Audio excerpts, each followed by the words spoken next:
तू समझा बाती के भौजी, समझा बाती के। तू का समझावल चाहता था हमके? अरे तू काहे टेंशन ले ले हो?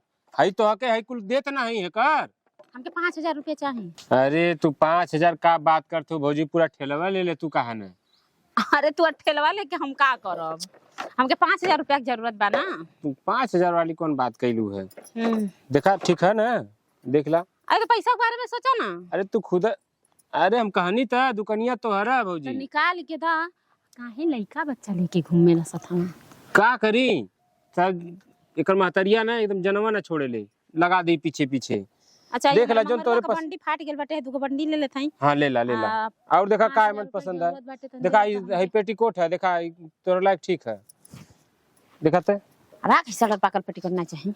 अरे बढ़िया है भौजी, गारमेंट वाला है।